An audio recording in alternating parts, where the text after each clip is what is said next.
الجزائري يعود إلى الواجهة فيما يسمى بالتعامل بالمثل للرد على قرار المغرب، إذ شرعت الجزائر ببناء قاعدة عسكرية استراتيجية على حدودها الغربية قبالة القاعدة العسكرية المغربية، معللة ذلك بحماية حدودها وأمنها القومي من المخاطر والتهديدات التي تحدق بها. قرار جزائري استراتيجي يأتي ردا على قرار المغرب بإقامة قاعدة عسكرية، قاعدة بتشييد إسرائيلي تمتد على مساحة تقدر ب23 هكتارا. هذه المنطقة الواسعة يديرها خبراء عسكريون وأمنيون إسرائيليون بالشراكة مع الجيش الملكي المغربي كما تقول التقارير الجزائرية.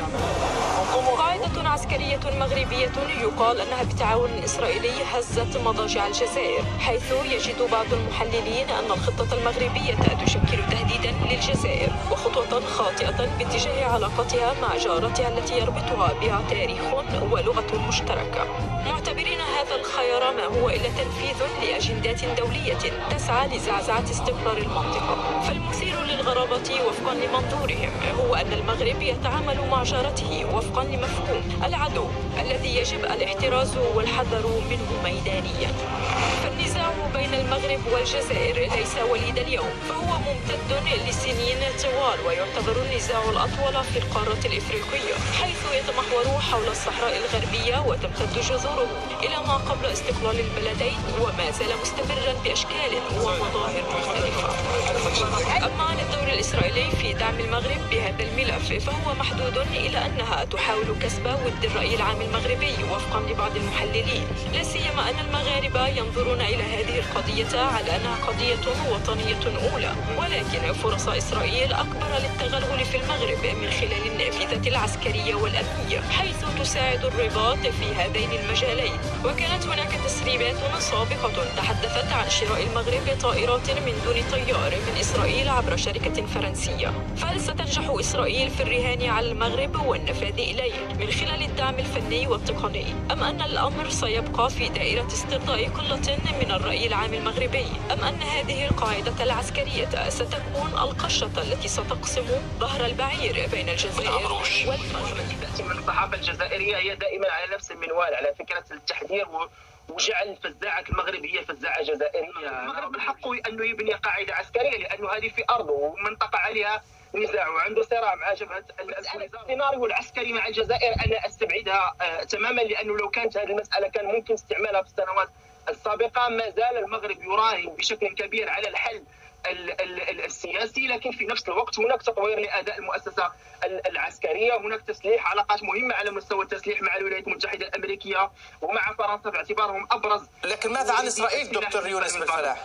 لا، العلاقة مع إسرائيل يعني فكرة القول على أن المغرب قام بهذا الأمر لاستجلاب إسرائيل هذا أمر غلط، لأنه لو كان قام مثلا بالتطبيع مع إسرائيل بعلاقات رسمية مع إسرائيل كان ممكن أنه يستفيد بشكل أكبر. يعني سأذكر مثال على أنه كان، وهذا لا يخفى عن أحد، أنه كانت في مشروع للقاء ما بين نتنياهو والعاهل المغربي الصيف الماضي في البرتغال، والعاهل المغربي تجنب هذا اللقاء حتى لا يعتبر المغرب هو دولة مطبعة، في حين أن الدول العربية على الرغم من أنه في دول عربية ثانية تدفع بهذا الاتجاه. في نفس الوقت كان هناك مكتب اتصال لإسرائيل في الرباط بحكم وجود جالية يهودية كبيرة.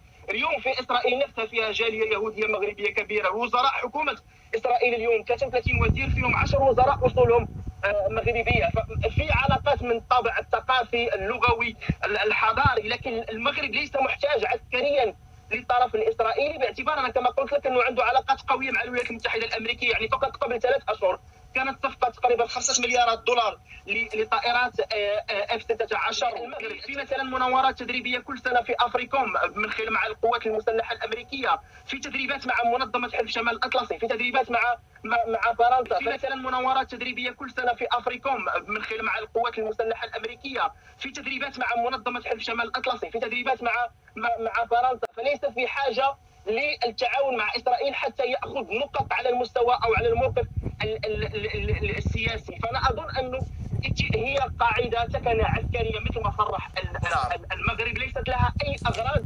عدائية على الجزائر. لكن السلام عليكم خوا، ان شاء الله تكونوا بخير وعلى خير وبصحة جيدة ان شاء الله نتوما والاهل تاعكم.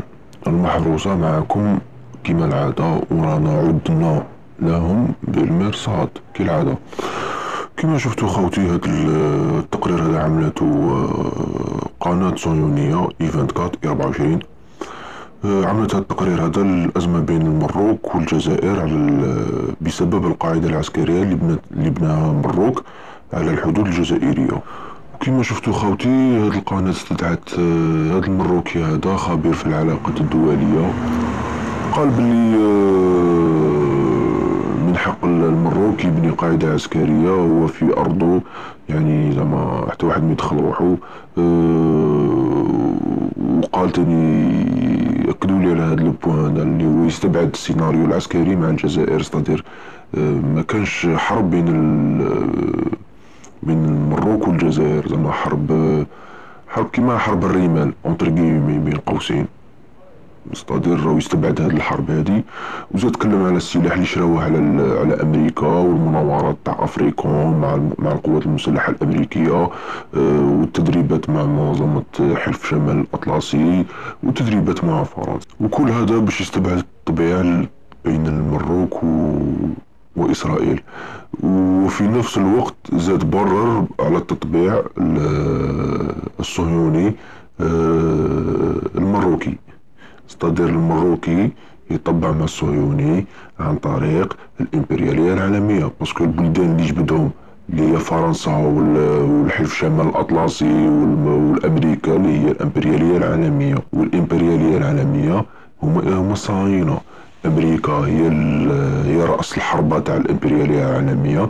شكون يمشيها اللوبي الصهيوني.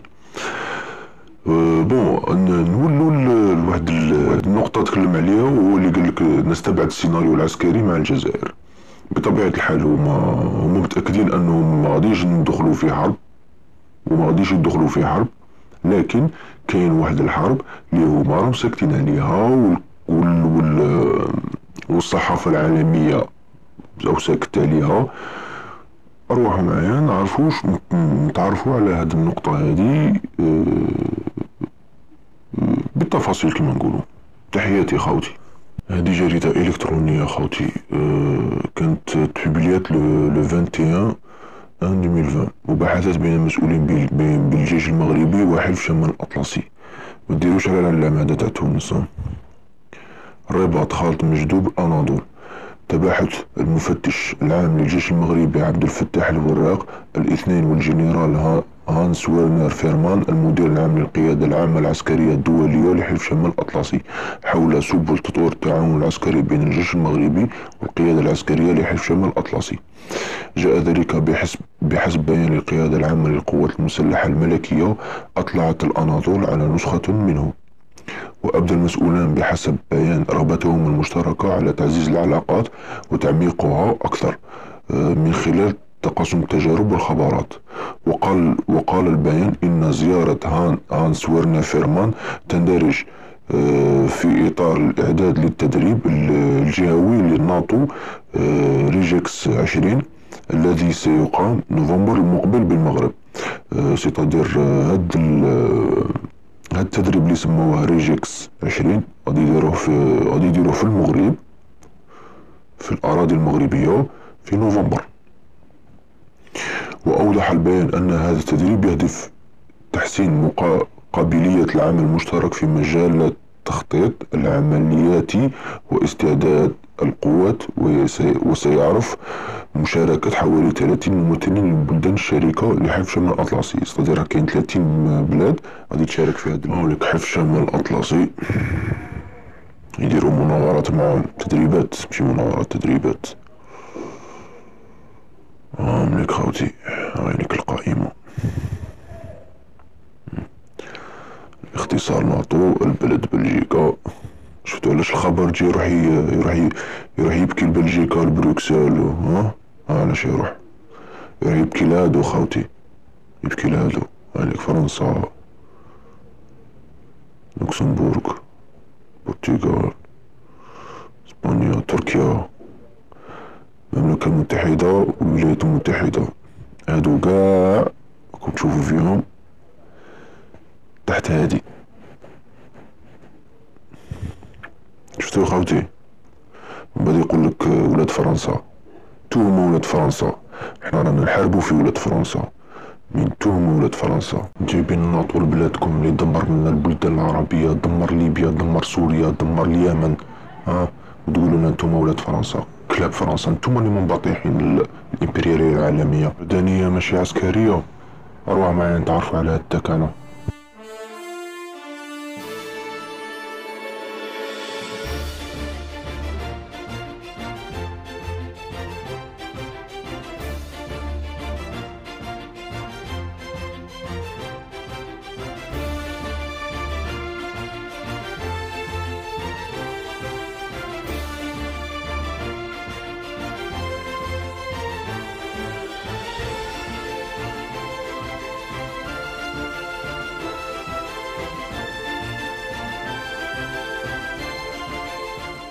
Pour la mission d'aujourd'hui, Vega s'apprête à lancer le satellite d'observation de la Terre Mohamed 6A.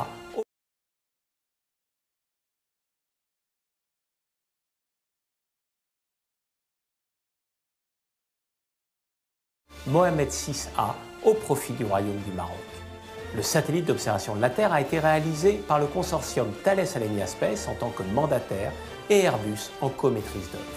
Merci au Royaume du Maroc qui nous confie pour la première fois le lancement de son satellite. Merci au Royaume du Maroc qui nous confie pour la première fois le lancement de son satellite. Merci au Royaume du Maroc qui nous confie pour la première fois le lancement de son satellite.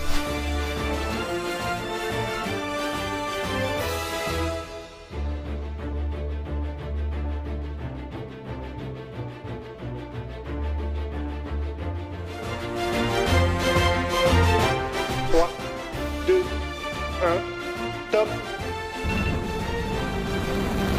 Allumage P80. Décollage.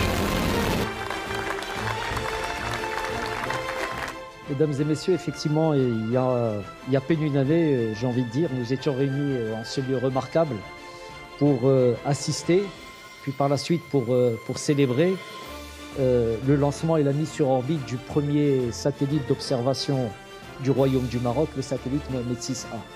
Ce soir, nous voilà de nouveau ensemble, je pense avec tout autant de joie et de fierté, pour assister au lancement, à ce lancement réussi du satellite Mohamed 6B, donc le deuxième satellite d'observation du Royaume.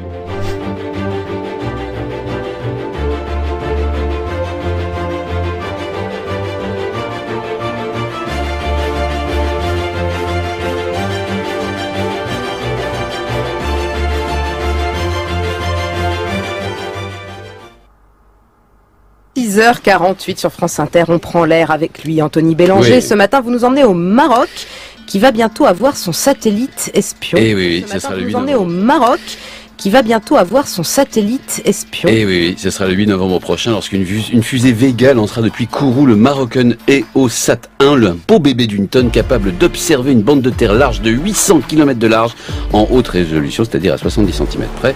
Le contrat a été conclu en 2013 avec la France de François Hollande dans le plus grand secret. Il a coûté 500 millions d'euros au royaume chérifien. Il sera placé en orbite à 695 km d'altitude. Bref, un véritable petit bijou de technologie, mais surtout le Maroc devient le 3e pays africain à disposer d'un satellite espion après l'Égypte et l'Afrique du Sud. Et ils vont observer quoi, les Marocains? Eh ben c'est bien le problème. Le Maroc avec 2 ennemis et un ami trop pressant. Ces 2 ennemis sont l'Algérie et les Sahraouis, évidemment. Avec ce satellite, les Marocains pourront tout savoir des positions de l'armée algérienne. Et avec ce satellite, les Marocains pourront tout savoir des positions de l'armée algérienne. Avec ce satellite, les Marocains pourront tout savoir des positions de l'armée algérienne et de celles des insurgés sahraouis au Sahara occidental. Rien que cette perspective rend fou l'Algérie. Quant à l'ami trop pressant, il s'agit de l'Espagne. Et là aussi, les Espagnols ne sont pas du tout, mais alors pas du tout rassurés. L'Espagne est le seul pays européen encore disposé, vous savez, de territoire en Afrique, en l'occurrence au Maroc, les enclaves de Ceuta et Melilla, mais il y a aussi un chapelet d'îles et de pignons rocheux collés à la rive marocaine. L'Espagne doit aussi avoir des moyens d'observation, j'imagine. Eh ben non, figurez-vous, l'Espagne a bien des parts dans des satellites espions français Helios, mais pas plus de 2,5%. Autrement dit, elle ne peut utiliser l'Espagne que 2,5% du temps spatial de ce satellite. Et puis quand ils en ont eu besoin, la France a fait la fine bouche. C'était en 2010. 2002 à propos d'un îlot espagnol appelé Perejil, occupé quelques jours par le Maroc. Impossible d'avoir des images satellites pour raisons techniques, ont répondu les Français, alors que le Maroc, lui, aura bientôt son satellite 100% du temps. Les Espagnols sont, comment dire, verts de rage. Avant de pouvoir disposer des mêmes avantages, l'armée espagnole devra attendre plusieurs années. Pendant ce temps, l'ami et l'allié marocain pourra les espionner grâce à la France en toute liberté. Le Maroc à la conquête de l'espace. Le Royaume a lancé son premier satellite espion. Il a décollé ce matin de Kourou en Guyane française. Mais à quoi va-t-il servir? Les explications de Molinov à Tanger. Contrairement à certains gros titres, le Maroc possède déjà 2 satellites en orbite, l'un pour les télécommunications, l'autre pour la météo. Alors, ce troisième, pourquoi faire? Le satellite Mohamed VI, du nom du roi, est présenté comme un outil d'observation pour la cartographie, le cadastre, l'aménagement du territoire ou encore le suivi des activités agricoles contre la désertification ou encore la gestion des catastrophes naturelles.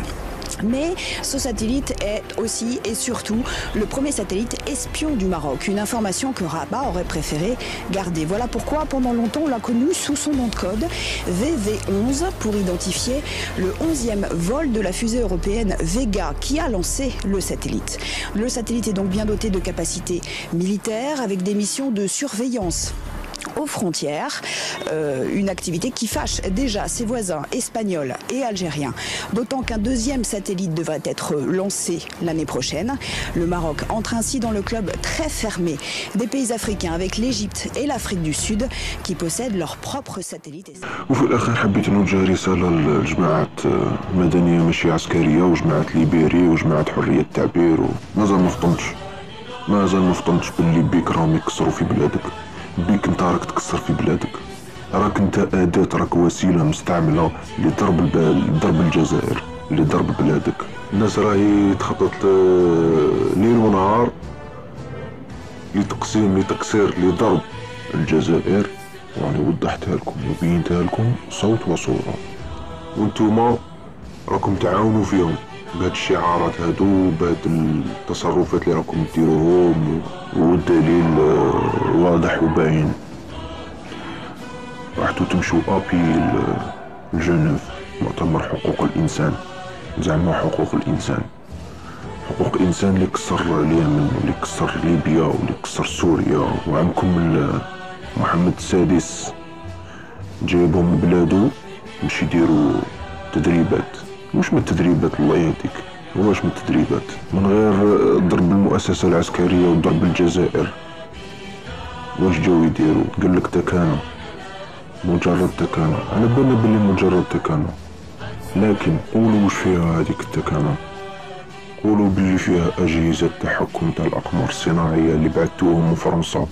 نقولوا بعتين 2 اقمار صناعية من فرنسا وتقول علينا ولاد فرنسا.